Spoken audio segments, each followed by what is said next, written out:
अमीर बेटी का सौदा। अमीर बाप की बेटी शिल्पी को मुकेश पसंद होता है, लेकिन दोनों के बीच हैसियत की दीवार खड़ी होती है। और फिर कहीं नौकरी कर लो ना, क्या हमेशा ये लोहे की सलाखों के पीछे भागते रहते हो? कितनी मेहनत करते हो। शिल्पी, नौकरी से कुछ नहीं होगा।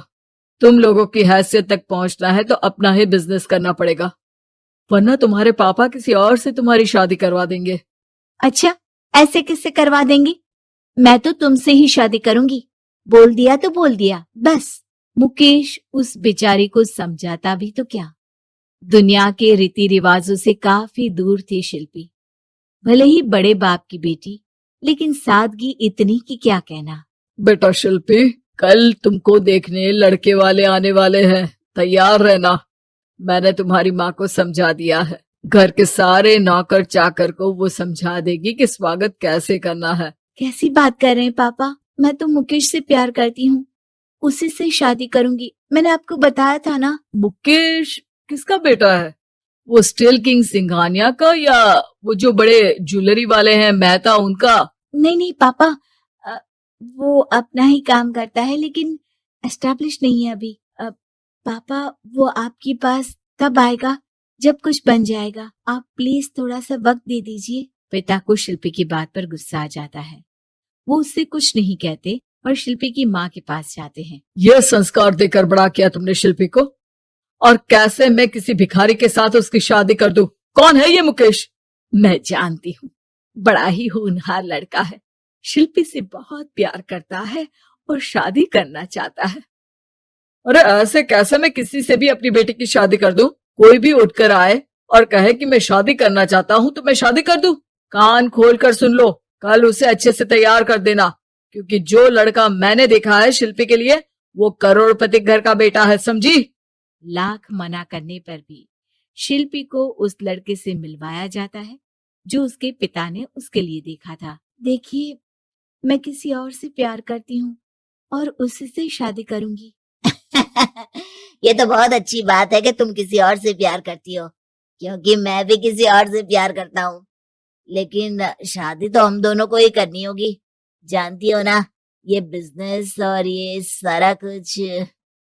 शिल्पी को समझ में नहीं आता कि वो क्या कह रहा है, लेकिन वो समझ जाती है कि वो लड़का भी किसी और से प्यार करता है। पिताजी, वो भी कह रहा था कि वो किसी और से प्यार करता है। हाँ तो करने दो ना, हमने तो नहीं रोका। तुम अपना देखो, शादी के लिए हाँ कर गया है वो। लेकिन क्यों? अरे वो और मैं दोनों ही एक दूसरे से प्यार नहीं करते, फिर शादी क्यों कर ले? पापा, एक बार सिर्फ मेरे कहने पर आप मुकेश से मिल ले। पिता शिल्पी के कहने पर फॉर्मेलिटी के लिए ही सही, लेकिन मुकेश को घर बुला लेते हैं। देखो, ज्यादा वक्त नहीं दे पाऊंगा। ये बताओ कि शादी के बाद कहाँ रखोगे उसे? 2 कमरे के मकान में? नहीं सर, मैंने 2 साल के बाद का सारा प्लान कर लिया है। मैंने आयरन इंडस्ट्री खड़ी करने के लिए पूरा ब्लूप्रिंट तैयार किया है। मेरी खुद की जगह है दादाजी की, बस थोड़ा फंड का अरेंजमेंट हो जाता तो काम शुरू कर देता। अच्छा, मतलब तुम यहाँ फंड रेज करने आए हो? मुकेश समझ जाता है कि उसके पिता शिल्पी की शादी उससे कराने के मूड में नहीं है। फंड आप कभी दे भी नहीं पाएंगे मुझे तो सिर्फ शिल्पी चाहिए। मैं उसके बिना नहीं रह सकता सर। मैं उसे बहुत खुश रखूंगा। वो तो हर पति का धर्म होता है। वो तो मैं किसी से भी उसकी शादी करा दूं, वो उसे खुशी रखेगा। लेकिन देखो, मैं ज्यादा बात को घुमाना नहीं चाहता। वो बड़े घर की लड़की है, उसे काम काज की आदत नहीं। अभी वो समझ नहीं रही, लेकिन तुम तो समझो। मैं किसी भी हालत में शिल्पी की शादी तुमसे नहीं करवा सकता। मुकेश पिता से लाख मन्नतें करता है, लेकिन वो नहीं मानते। शिल्पी की शादी उस अमीर लड़के से हो जाती है। शादी के बाद क्या हम लोग मेरी माँ के घर चले? मुझे उन लोगों की बहुत याद आ रही है। हाँ हाँ, जाओ जाओ। वैसे भी आज मैं अपनी गर्लफ्रेंड के साथ मसूरी जा रहा हूँ, तुम जा सकती हो। कैसी बात कर रहे हैं? अब हम लोगों की शादी हो गई है, आप कैसे किसी और लड़की के साथ जा सकते हैं? अरे मैंने तो तुम्हें शादी के पहले ही बता दिया था कि मेरी कुछ गर्लफ्रेंड्स है। अब प्लीज ये टिपिकल बीवी वाला रोना धोना शुरू मत कर देना। शिल्पी पिता के घर जाती है और माता पिता को सारी बात बता देती है। इतना गंदा इंसान निकलेगा, मैंने तो सोचा ही नहीं था। अरे क्यों कराई मेरी फूल जैसी बेटी की शादी ऐसे घर में।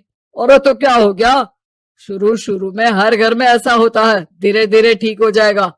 और वैसे भी उन लोगों के साथ हम लोगों की एक बड़ी डील फाइनल हुई है, समझी।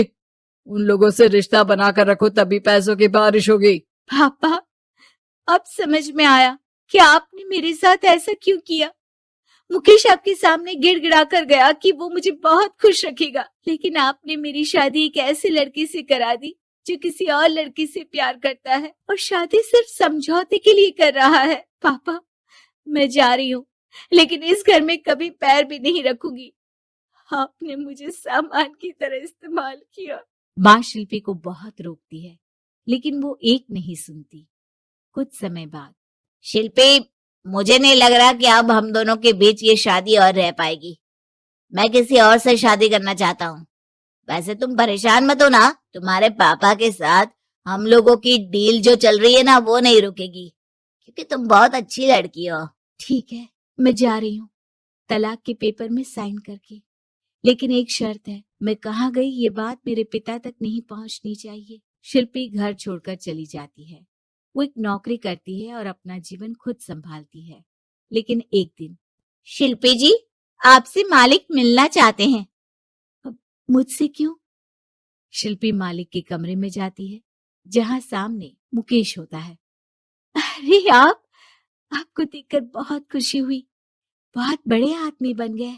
थैंक्स, पर तुम्हें नौकरी करने की क्या जरूरत पड़ गई। मैंने तो सोचा भी नहीं था कि तुम मेरी शिल्पी होगी। तभी वहां शिल्पी के पिता आ जाते हैं। शिल्पी, तुम्हारे बारे में माँ से पता चला। घर चलो बेटा, मुझे माफ कर दो। मुकेश, मैं यहाँ अपनी कंपनी के काम के लिए आया हूँ। तुम्हारी कंपनी की डील अगर हमें नहीं मिली तो हम बर्बाद हो जाएंगे। वैसे अब तुम चाहो तो शिल्पी की शादी मैं तुमसे कराने को तैयार हूँ। बस करिए पापा, ये क्या सौदा लगा रखा है आपने। जिस कंपनी से आपकी डील हो, अपनी बेटी की शादी उसी के घर करा देते हैं। शिल्पी मुकेश से माफी मांगती है और वहां से जाने लगती है कि मुकेश उसे रोक लेता है। रुको शिल्पी, ये सब कुछ तुम्हारे लिए है। ये कंपनी, ये नाम सिर्फ तुमसे शादी करने के लिए ही खड़ा किया था। मैं आज भी तुमसे बहुत प्यार करता हूँ।